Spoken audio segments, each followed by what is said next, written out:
ओ हो काय हो, कालपासून काहीतरी बनव म्हणत होते. काय खायचंय गोड मध्ये? अगं बनव की, मी तुला म्हणा लागलोय किती दिवस झालं गोड काय घरात केलं नाहीस. एवढं लाडू खाल्लाय तर माणसाला काहीतरी कर ना. बरं करते मी. माझ्या एका प्रश्नाचं उत्तर द्या. आता मी पण चालू केलंय. त्याला मग मग माझ्यावरच सगळं ट्राय करायला का आता माझंच? मग माझं बी काम असतंय ना, मला तुमची आयडिया थोडी कॉपी करावी आपण पण. बरं विचार, चल विचार. नाही बघू मी पण उत्तर देतो का नाही. चालतंय. सांगा, आपलं भारताचं राष्ट्रीय मिठाई कोणती आहे? भारताची राष्ट्रीय राष्ट्रीय मिठाई मिठाई कोणती आहे? ते पाक काय तर आहे का? पाक पाक म्हणून आहे काहीतरी. नाही, पाक आता बोलायचं नाहीये. नाही. पाक हा शब्द झाला, आता श्री बोलायचंय. त्याच्यामुळे पाक तर नाहीच आहे उत्तर, पण मी सांगते तुम्हाला तसं. सांगा. ते हे काय त्याचं नाव गड्या?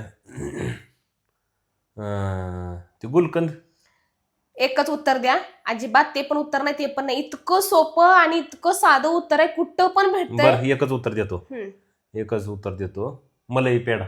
अजिबात नाही. आणि ती अशी मिठाई आहे ना, ती कुठंही अवेलेबल आहे. गरीबातला गरीब आणि मोठ्यातला मोठा माणूस घेऊ शकतोय. मलाई जाऊ दे, पेढा ह्यांना पेढाच काय आहे. नाही, ह्यांना काय आलेलं नाहीये. तुम्ही कमेंट करून सांगा आपल्या भारताची राष्ट्रीय मिठाई कोणती आहे. पटपट कमेंट करून मित्रांनो सांगा. पेढाच आहे माझं तर ना. वाचलं बाबा. कुठं सगळीकडे पेढा भेटते. नाही नाही नाही, वाचलं माझं.